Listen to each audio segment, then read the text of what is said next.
হে বন্ধুরা, আমার এই নতুন চ্যানেল রাধা বং 777-এ তোমাদের অনেক অনেক স্বাগত জানাই। আর আজকের টপিক হচ্ছে যারা নো কন্ট্যাক্ট সিচুয়েশন বা সেপারেটেড সিচুয়েশন রয়েছে, এটা স্পেশালি তাদের জন্য হয়েছে। তাছাড়াও এটা জেনারেল রিডিং, সবাই চাইলে দেখতে পারে, কিন্তু আমি হচ্ছে স্পেশালি যারা নো কন্ট্যাক্ট বা সেপারেশন সিচুয়েশনে রয়েছে, যাদের পার্টনারদের সাথে যাদের কোনো রকমই কোনো কন্ট্যাক্ট নেই, সেটা তারা ম্যারিড হোক আনম্যারিড হোক বা রিলেশনশিপ হোক, যাই হোক না কেন, তাদের জন্য স্পেশালি এই রিডিংটা। তো এই মুহূর্তে তোমার পার্টনার তোমাকে নিয়ে কী থট রাখে, মানে কী ফিলিংস রাখে, সে তোমাদের নিয়ে কী ভাবনা চিন্তা করছে, সেইটারই গাইড, মানে সেইটারই একটা ওভারলুক আমরা নেব।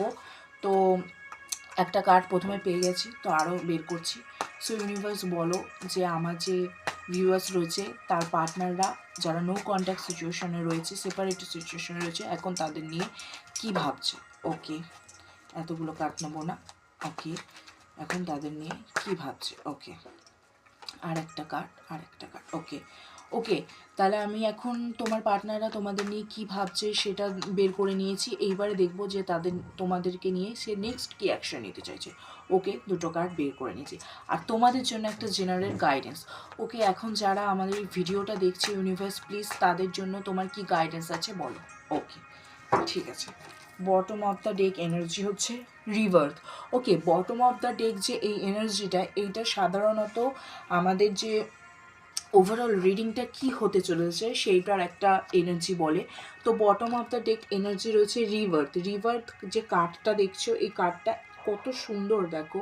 এখানে শ্রীকৃষ্ণ একটা মানে শ্রীকৃষ্ণের একটা মানে প্রতিচ্ছবি উঠে আসছে। যাই হোক, এতে বোঝা যাচ্ছে যে তোমাদের যে সম্পর্কটা সেটা নো কন্ট্যাক্ট সেপারেটেড সিচুয়েশনে থাকুক বা যেই ধরনের সিচুয়েশনেই থাকুক না কেন, এই সম্পর্কটার একটা রিভার্থ হবে। এটা একটা নতুনভাবে আবার একটা সম্ভাবনা তৈরি হচ্ছে, মানে তোমাদের মধ্যে আবার নতুন করে সমস্ত কিছু তৈরি হবে।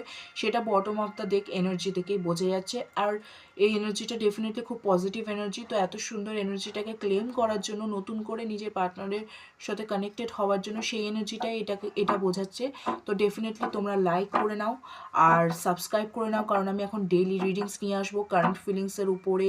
আরও ওভারঅল অনেক ভিডিও আসবে, যেটাই তোমাদের পছন্দ তোমরা কমেন্ট বক্সে আমাকে টপিক সাজেস্ট করতে পারো, আমি তার উপরে ভিডিও নিয়ে আসবো। এবং তোমরা লাইক করে নাও, সাবস্ক্রাইব করে নাও, এবং চলো আমরা আগের রিডিংটা কন্টিনিউ করি। ওকে, তো কার্ড এসছে সেপারেশন। ডেফিনেটলি সেপারেশন তো রয়েছেই তোমাদের মধ্যে, এই জন্য আমি বললাম যে আমি তো নো কন্ট্যাক্ট সেপারেটেড সিচুয়েশনে যারা রয়েছে তাদের জন্য ভিডিও বার করবো, বাট ঠিক আছে আমি আরও বলছি। ওকে, কম্প্রোমাইজটা রিভার্সে এসেছিলো, বাট আমি তাও তোমাদের সমস্ত কার্ডগুলো দেখাচ্ছি আগে আর কি, তারপর আমি পুরোপুরি এক্সপ্লেইন করছি।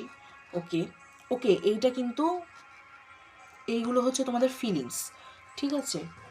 আর এই দুটো হচ্ছে অ্যাকশনের জন্য, আর এটা হচ্ছে গাইডেন্স। ওকে, আমি সব কার্ড দেখে নিয়েছি, এবার ধীরে ধীরে তোমাদের এক্সপ্লেন করব এবং তোমাদের আমি কার্ডগুলো সুন্দর করে দেখিয়ে এক্সপ্লেন করব।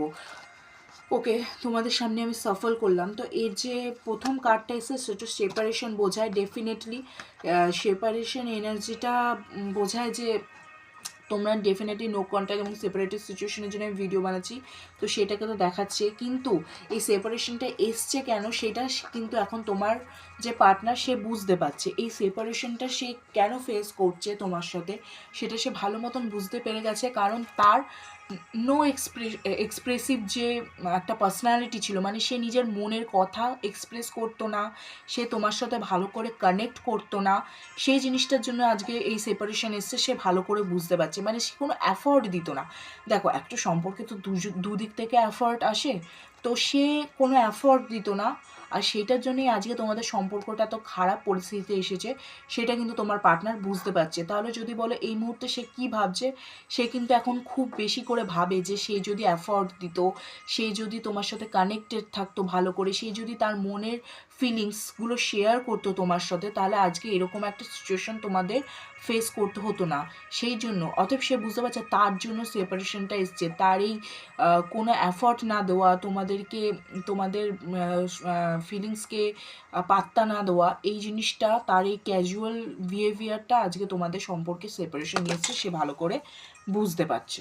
ওকে, নেক্সট কার্ড দেখা যাচ্ছে কম্প্যারিজন ডেফিনেটলি সে, আমি মানে নো কন্ট্যাক্ট সিচুয়েশনের জন্য ভিডিওটা বানাচ্ছি, বাট এই যে কার্ডটা, এই কার্ডটা কিন্তু একটা থার্ড পার্সনকে ইন্ডিকেট করে। এবার তুমি বলো যে তোমাদের সাথে এটা রেজোনেট করছে কি না। ডেফিনেটলি তোমাদের মধ্যে কোনো একটা তৃতীয় ব্যক্তি রয়েছে। এবারে কিন্তু সবসময় তৃতীয় ব্যক্তি যে কোনো লাভ পার্টনার হয় বা কোনো রোম্যান্টিক পার্টনার হয় সেটাও নয়। এই তৃতীয় ব্যক্তিটা কিন্তু কোনো ফ্যামিলি মেম্বার হতে পারে, কোনো ফ্রেন্ডস হতে পারে, আরও অনেক কিছু হতে পারে, তার ক্যারিয়ারও হতে পারে। তো তৃতীয় ব্যক্তি যে কেউ হতে পারে। তোমরা এবারে বুঝতে পারবে তোমাদের সিচুয়েশনে এই তৃতীয় ব্যক্তিটা কী বা এই তৃতীয় সিচুয়েশনটা কী। অনেক সময় কোনো ধরনের সামাজিক রীতিনীতি বা তোমাদের মধ্যে স্টেটাসের যে ডিফারেন্স, সেটাও তৃতীয় ব্যক্তি হতে পারে। টোটালি এই যে তৃতীয় জিনিসটা, সেটা হচ্ছে তোমাদের সেপারেশনের একটা অন্যতম কারণ। তো সেই তৃতীয় ব্যক্তিটার সাথে সে তো কিন্তু তোমাকে ভালো মতন তুলনা করছে। সে যদি সেই তৃতীয় ব্যক্তির কথা এসে তোমাকে ছেড়ে দিয়েছিল বা তোমার সাথে কোনো আনজাস্টিস মানে কোনো জাস্টিস করেনি, তোমার সাথে কোনো খারাপ কিছু করেছিল, মানে তোমাকে সঠিকভাবে ভ্যালিউ করেনি, তোমার সম্পর্কে সঠিকভাবে এফর্ট দিইনি, তাহলে সেই ক্ষেত্রে কিন্তু সে বুঝতে পারছে, কম্প্যারিজন করছে এবং সে বুঝতে পারছে যে you are more better than anyone. আর সেটাই সে বুঝতে পারছে। এই এক্সিস্টেন্স কার্ডটা সেটারই ব্যাখ্যা করছে যে সে যখন ওই তৃতীয় ব্যক্তি, সেটা তার ফ্রেন্ডস, ফ্যামিলি বা লাভ পার্টনার, রোম্যান্টিক পার্টনার, যে কেউ হোক না কেন, সেটার সাথে যখন তার সাথে যখন তোমাকে তুলনা করছে, তখন সে বুঝতে পারছে যে তুমি কতটা বেশি ইম্পর্টেন্ট, তুমি কতটা বেশি ভ্যালুয়েবল। তো সে এখন ধীরে ধীরে তার ভুলটা বুঝতে পারছে। ওকে, চলো অ্যাকশানে কি দেখছি। অ্যাকশানে দেখছি ওহো পড়ে যাচ্ছে। ওকে, অ্যাকশানে দেখছি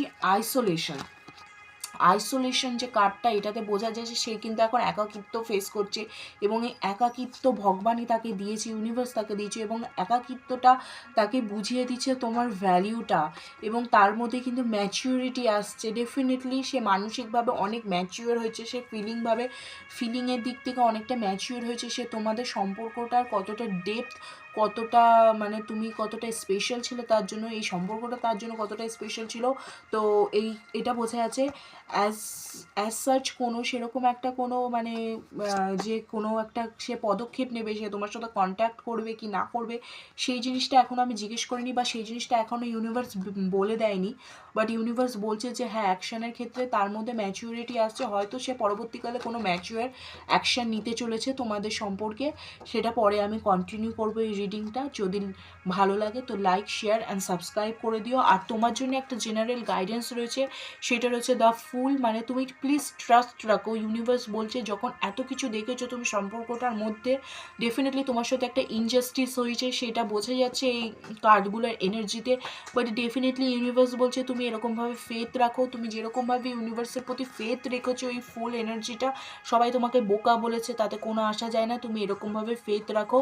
সেই মানুষটাকে সে তোমার অস্তিত্বের কথা, তোমার ভ্যালিউর কথা, তোমাদের সম্পর্কের কথা ধীরে ধীরে বোঝাচ্ছে এবং তার মধ্যে ম্যাচিউরিটি আসছে। ওকে, পরবর্তীতে সে কোনো অ্যাকশান নেয় কি না নেয় সেটা ডেফিনেটলি আমরা পরের রিডিংসগুলোতে চেক করব। তো এরকম আরও রিডিংস পাওয়ার জন্য তোমরা লাইক করো, সাবস্ক্রাইব করো এবং কমেন্টে লেখো I claim this beautiful energy. Thank you and subscribe my channel Radha Bong tarot 777। Radhe Radhe.